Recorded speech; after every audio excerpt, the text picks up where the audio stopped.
Hello friends, I welcome you all on my channel commerce ज्ञान।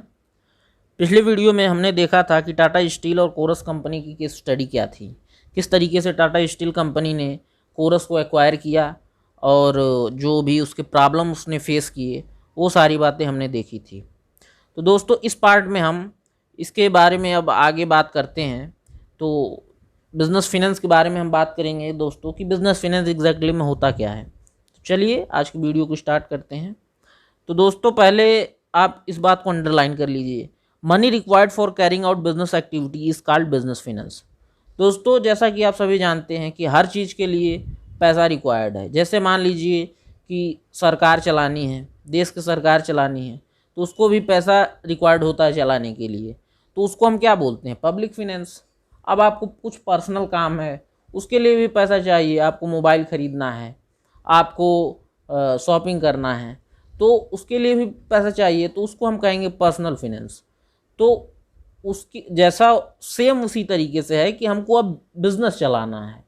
तो दोस्तों, जो बिज़नेस चलाना है तो उसके लिए हमको कुछ ना कुछ पैसे की आवश्यकता पड़ेगी, तो उस पैसे को हम कहेंगे बिज़नेस फिनेंस। तो यही चीज़ यहाँ इसने डिफिनेशन में दिया है, तो इस चीज़ को आप अंडरलाइन कर लीजिए। अगर एग्जाम में पूछे कि व्हाट इज़ बिजनेस फिनेंस, तो आपको यही लिखना है, money required for carrying out business activity is called business finance.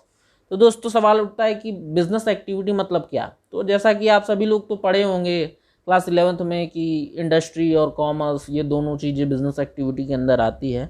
तो मेनली बिजनेस एक्टिविटी में हम लोग करते क्या हैं कि हम लोग प्रोडक्शन करते हैं, परचेज करते हैं, मैन्युफैक्चरिंग करते हैं, जो कि मेनली इंडस्ट्री में होता है, तो प्रोडक्ट्स का।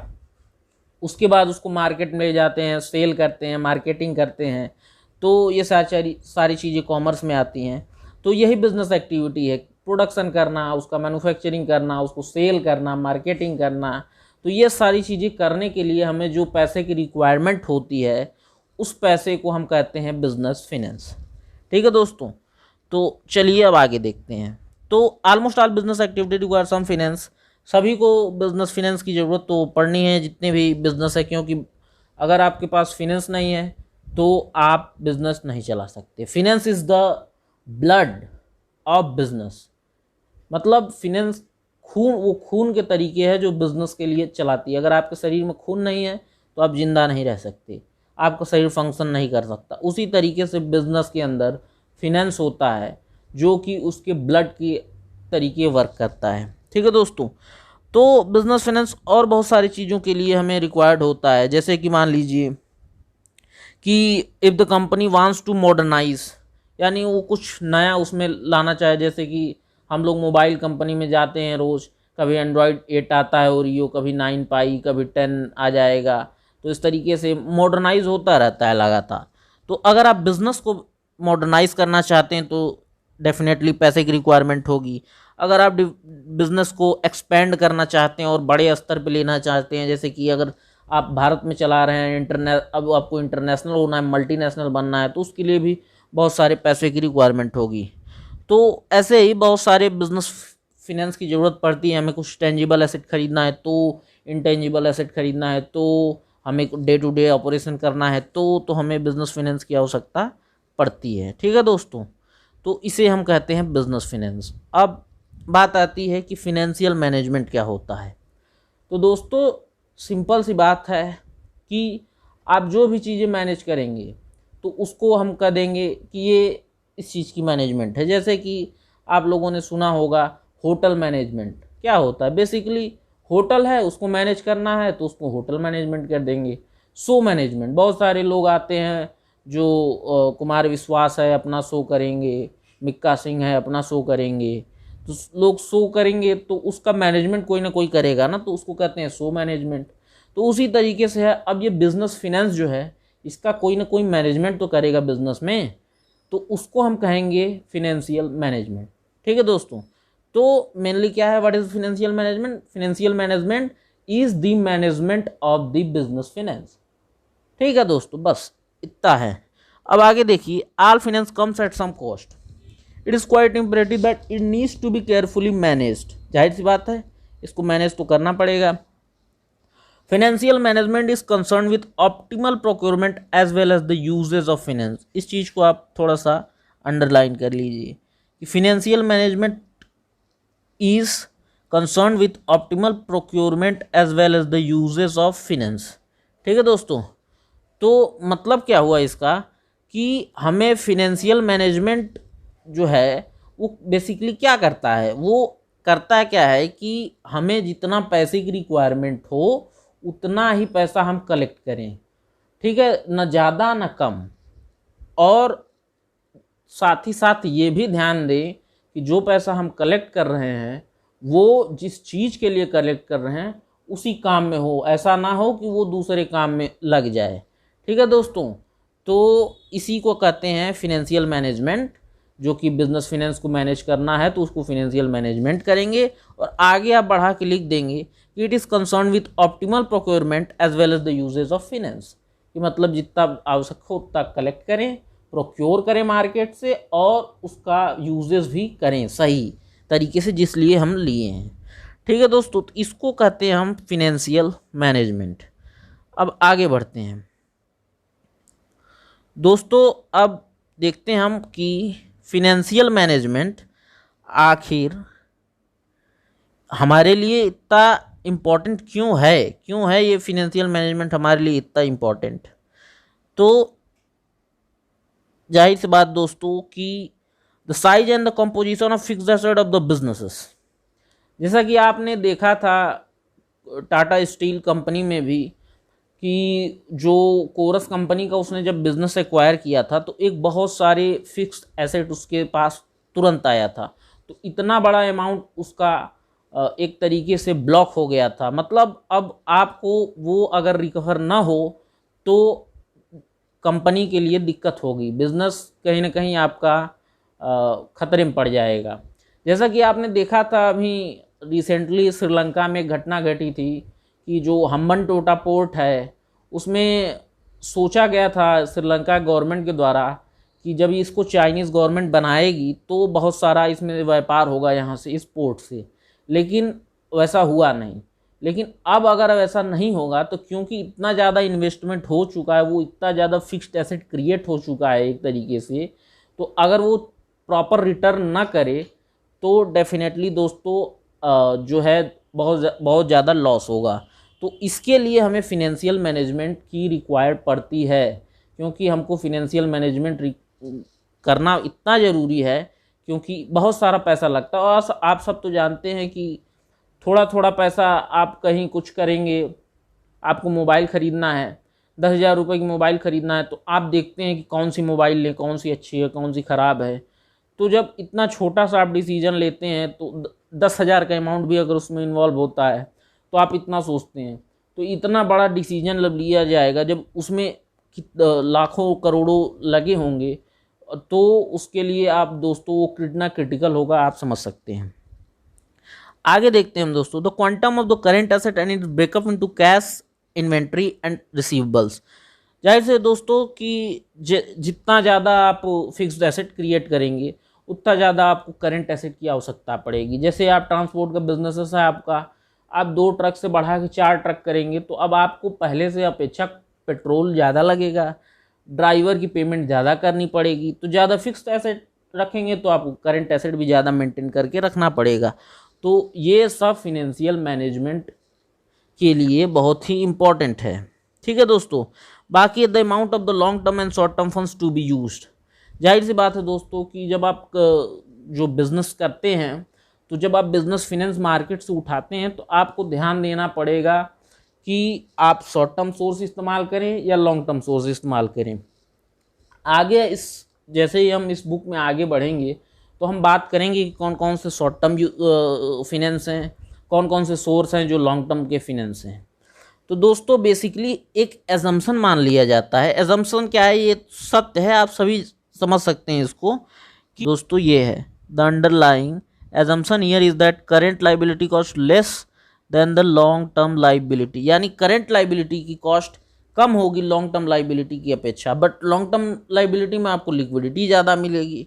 तो ये डिसीज़न लेना पड़ेगा और ये डिसीज़न लेने के लिए हमें फिनेंशियल मैनेजमेंट की आवश्यकता पड़ेगी। ठीक है दोस्तों, आगे देखते हैं breakup of long term financing into डेब्ट इक्विटी। अब जाहिर सी बात है दोस्तों, इसके बारे में हम आगे बात करेंगे। बेसिकली इतना जान लीजिए आप, डेब्ट होता है उधार और इक्विटी होता है मालिकाना हक। तो अगर आप उधार किसी से लिए हैं तो उसको आपको इंटरेस्ट देना पड़ेगा, ब्याज देना पड़ेगा। लेकिन अब अगर किसी को अपने पार्टनर आप पार्टनरशिप कर ले रहे हैं, आप उसको ओनरशिप दे रहे हैं, तो अब आप उसको पेमेंट नहीं करेंगे, कोई इंटरेस्ट कोई ब्याज नहीं देंगे, बल्कि आप कंपनी में हिस्सेदारी उसको दे दिए हैं। तो बेसिकली जो हम फिनेंशियल मैनेजमेंट है, तो वो कितना डेब्ट से पैसा लें, कितना इक्विटी से पैसा लें, ये सब बातें भी इसमें ध्यान दिया जाता है। तो इसके लिए भी ये बहुत ही ज़्यादा इम्पॉर्टेंट है दोस्तों। अगला पॉइंट है all items in the profit and loss account. जैसा कि बात है कि प्रॉफिट एंड लॉस अकाउंट में दोस्तों होता क्या है, सारी बातें जो आइटम लिखी होती हैं वो कहीं ना कहीं मनी से रिलेटेड होती हैं। और जब मनी से रिलेटेड होती हैं यानी वो बिजनेस फाइनेंस है, और बिजनेस फाइनेंस है जहाँ जहाँ बिजनेस फाइनेंस वहाँ वहाँ बिजनेस फाइनेंशियल मैनेजमेंट। तो दोस्तों जितने भी चीज़ हैं, चाहे जैसे कि मान लीजिए इंटरेस्ट हुआ, तो अभी जैसा आपने देखा, आपने डेब्ट से पैसा उठाया, अब उसको आप इंटरेस्ट देंगे, तो वो कहीं ना कहीं अब जितना ज़्यादा डेब्ट से पैसा उठाएंगे उतना ज़्यादा इंटरेस्ट देना पड़ेगा, तो उतना ज़्यादा आपका पीएल का जो है लाइबिलिटी जो एक्सपेंस साइड है बढ़ेगा। तो ये बातें इम्पैक्ट कहीं ना कहीं आपके पीएल अकाउंट को भी करती हैं। और अगर आप ज़्यादा इक्विटी लेते हैं तो डिविडेंड ज़्यादा देना पड़ेगा। तो दोस्तों ये सारी चीज़ें हैं जो जिसके लिए हमें फिनेंशियल मैनेजमेंट करना बहुत आवश्यक है। खैर इतना बातें तो बुक में लिखा हुआ है, आप सभी जानते हैं कि हर चीज़ बुक में नहीं लिखी जा सकती। आप लोग अपने आप ही जानते हैं कि फिनेंशियल मैनेजमेंट कितना आवश्यक है कंपनी के लिए, उसमें बहुत सारी बातें हो सकती हैं। ठीक है दोस्तों, अब आगे हम बात करते हैं इसके कुछ ऑब्जेक्टिव्स के बारे में कि बेसिकली हम फिनेंशियल मैनेजमेंट करते क्यों हैं। ठीक है दोस्तों, तो वैसे तो फिनेंशियल मैनेजमेंट बहुत कारणवश करते हैं, लेकिन क्योंकि अब जैसे कि क्रिकेट खेलते हैं हम लोग, तो जो है कभी एक पर्टिकुलर प्लेयर है बहुत बढ़िया खेल रहा है, जैसे कि मान लीजिए ऑस्ट्रेलिया में डेविड वार्नर है, और धोनी ने दिमाग लगाया किस बॉलर को आउट लगाएं कि ये आउट हो जाए, तो वो उसकी एक थोड़ी छोटी ऑब्जेक्टिव है। लेकिन टीम की ओवरऑल ऑब्जेक्टिव क्या होती है? ओवरऑल ऑब्जेक्टिव होती है कि किसी तरीके से हम इस गेम को जीतें। तो उसी तरीके से यहाँ भी है दोस्तों कि वैसे तो बहुत सारे ऑब्जेक्टिव हैं, जैसे कि कम पैसा, कॉस्ट कम लगे, जो हम पैसा उठा रहे हैं मार्केट से प्रोक्योर कर रहे हैं तो उसकी कॉस्ट कम आए, रिस्क जो इन्वेस्टमेंट करते हैं उसमें रिस्क कंट्रोल हो, रिस्क मैनेजमेंट हो। तो ये सारी ऑब्जेक्टिव हैं हमारी। लेकिन मेन ऑब्जेक्टिव हम ये सब करते क्यों हैं दोस्तों? तो द प्राइमरी, आप देखें यहाँ पे, the primary aim of financial management is to maximise the share holders wealth. दोस्तों हमारा प्राइमरी ऑब्जेक्टिव क्या है कि जो शेयर होल्डर्स हैं हमारे, जो कंपनी के जो मालिक हैं, चाहे जो बिजनेस फाइनेंस जो सोल प्रोप्राइटर है या फिर पार्टनरशिप है, तो उसमें जो पार्टनर हैं, जो मालिक हैं, उनकी वेल्थ को बढ़ाया जाए, यानी उनके धन को बढ़ाया जाए, यानी उनके कैपिटल जो उन्होंने लेके आया है कंपनी में, उस कैपिटल को इंक्रीज़ किया जाए। तो वो कैपिटल इंक्रीज़ कैसे होगा दोस्तों? सिंपली है, अगर कंपनी बिजनेस है तो अगर शेयर की प्राइस बढ़ेगी तो इसका मतलब उसका कैपिटल बढ़ेगा।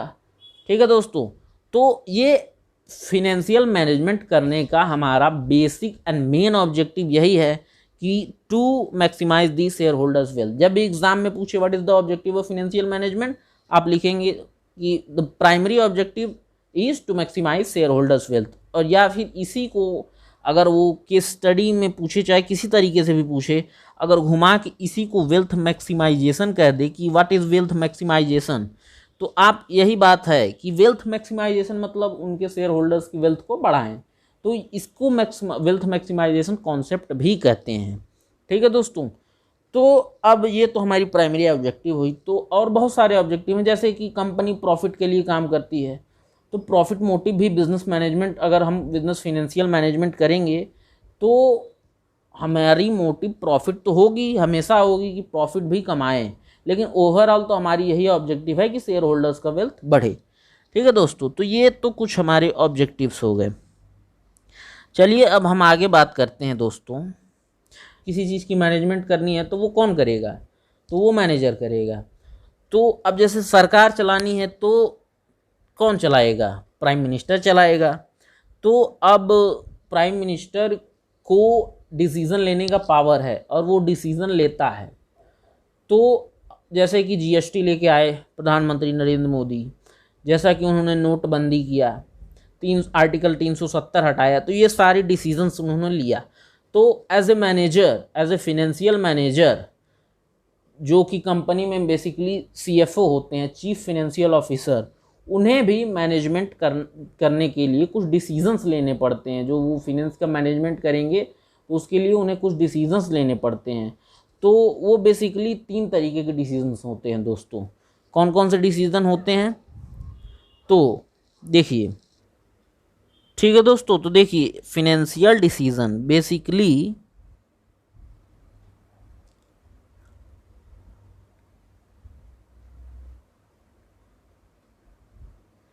तीन तरीके के होते हैं।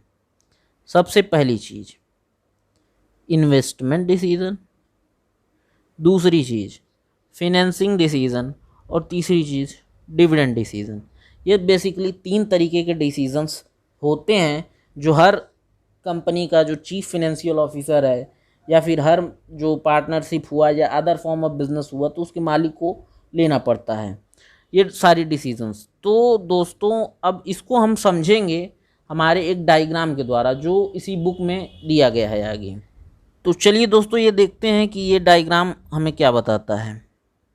तो ये तो पहला डायग्राम है ये दोस्तों, देखिए वेल्थ मैक्सिमाइजेशन कॉन्सेप्ट का है, जो कि हमने बताया ना कि शेयर होल्डर्स का वेल्थ बढ़ाया जाए तो किस तरीके से बढ़ाया जाएगा। वो जो उसकी कैपिटल है, जो शेयर मार्केट में जैसे जैसे उसकी कैपिटल की प्राइस मार्केट वैल्यू बढ़ती जाएगी तो वैसा वैसा उसका जो कैपिटल है वो बढ़ता जाएगा। या फिर उसको डिविडेंड भी आप जब देते हैं, जो प्रॉफिट का कुछ हिस्सा होता है जो इसको आप डिविडेंड देते हैं, तो डिविडेंड वो भी उसका शेयर होल्डर्स का वेल्थ बढ़ाता है, उसकी संपत्ति बढ़ाता है।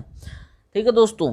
तो आगे आप देखिए, अब जैसा कि बात है मुकेश अंबानी इतने अमीर हैं तो वो क्या वो उतना पैसा अपने बैंक में रखे हैं? क्या वो पैसा अपने जेब में रखे हैं? नहीं दोस्तों, वो बेसिकली यही मार्केट प्राइस है जो उनकी रिलायंस कंपनी का जो शेयर है उसकी मार्केट प्राइस जो है वो एक तरीके से उनकी वेल्थ मान ली जाती है और उनके वेल्थ में जोड़ दिया जाता है और उसके बाद उनका इनकम बताया जाता है कि ये इतने बड़े हैं, इनके पास इतना एसेट है।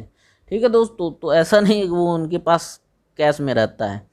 बेसिकली हम इस बात कर रहे हैं फिनेंसिंग डिसीजन के बारे में। तो इस फिगर को आप ध्यान से देखिए, ये जैसे चीफ फिनेंशियल ऑफिसर है, सीएफओ हर कंपनी में होता है। जैसा हमने टाटा कंपनी में पढ़ा था दोस्तों, जो टाटा कंपनी में हमारे जो सीएफओ हैं वो कौशिक चटर्जी हैं। ठीक है दोस्तों। तो अब हमने पढ़ा था क्या कि टाटा कंपनी ने $8.6 बिलियन में कोरस को परचेस किया था। तो एक तरीके से वो इन्वेस्टमेंट किया था। तो ये उसकी कौन सी डिसीजन हुई? इन्वेस्टमेंट डिसीजन हुई। अब उसके साथ उसको बहुत सारे जो ऑयल रिफाइनरीज़ है और स्टील की, मेनली स्टील की जो बड़ी बड़ी जो स्टील प्लांट है वो सब मिलेंगी उसको। तो ये सारी इन्वेस्टमेंट डिसीजन हुआ। तो ये जो हमारे कौशिक चटर्जी साहब हैं जो टाटा स्टील के सीएफओ हैं, तो उनको ये सारे डिसीजंस लेने पड़ेंगे। तो दोस्तों अब सवाल उठा कि $8.6 बिलियन आएगा कहाँ से? तो जैसा कि हमने देखा था कि टाटा कंपनी में जो $8.6 बिलियन है वो लगभग ज़्यादातर डेप्ट से आया था पैसा। लगभग $8 बिलियन डेप्ट से लिया गया था। डेप्ट यानी उधार। तो बेसिकली ये फिनेंशियल इंस्टीट्यूशन से लिया गया होगा, कोई फिनेंशियल इंस्टीट्यूशन यानी बैंक हुआ, कोई भी इंस्टीट्यूट। ठीक है दोस्तों। तो वहाँ से पैसा लिया गया। तो इस तरीके के डिसीजन को हम कहते हैं फिनेंसिंग डिसीजन। इस तरीके के डिसीजन को हम कहते हैं दोस्तों फिनेंसिंग डिसीजन। और अब जब कितना पैसा हम इन्वेस्टमेंट करना था तो हमको पता चल गया, तो हम कहाँ से पैसा लेना है ये हम जान गए कि हमको डेप्ट से लेना है कि इक्विटी से लेना है। तो ये फिनेंसिंग डिसीजन हो गया। अब दोस्तों अब हम कमा लिए, अब हमको देना तो पड़ेगा ना, जो मालिक हैं हमारे, वो जो बाकी जो हैं तो उनको पेमेंट करना पड़ेगा ना। तो जैसा कि टाटा कंपनी में हमने देखा था कि वो ज़्यादा प्रॉफिटेबल बिजनेस नहीं था, लेकिन हमें एज्यूम करके चलना कि मान लीजिए प्रॉफिट हुआ तो क्या, तो डेफिनेटली हम कुछ उसको डिविडेंड देंगे जो हमारे शेयर होल्डर्स हैं, या फिर उस पैसे को हम रिटेन्ड करके रखेंगे। तो दोस्तों हमें ये डिसीज़न लेना पड़ता है कि हम कितना डिविडेंड दें, कितना रिटेन्ड करके रखें। अगर हम डिविडेंड बांट देंगे तो क्या इम्पैक्ट पड़ेगा, रिटेन्ड करेंगे तो क्या इम्पैक्ट पड़ेगा। रिटेन्ड यानी कंपनी में बना के रखें, किसी को बांटे ना, कंपनी यूज़ करेगी उसको। तो इन सारे डिसीजंस के बारे में दोस्तों, ये तीनों डिसीजंस के बारे में हम आगे चर्चा करेंगे कि ये बेसिकली क्या क्या डिसीजंस होते हैं। तो अगले पार्ट में हम इन्वेस्टमेंट डिसीजंस के बारे में बात करेंगे। तो अभी के लिए हम इतना ही रखते हैं दोस्तों। तो आशा करता हूँ आपको वीडियो पसंद आया होगा और आगे भी आप हमारे साथ जुड़े रहिए और चैनल को सब्सक्राइब कर लीजिए। और भी लोगों को, जो भी आप क्लास 12th के हैं स्टूडेंट्स जो इसको पढ़ना चाहते हैं, तो उनको आप ये वीडियो शेयर कर सकते हैं। ठीक है दोस्तों, थैंक यू, धन्यवाद।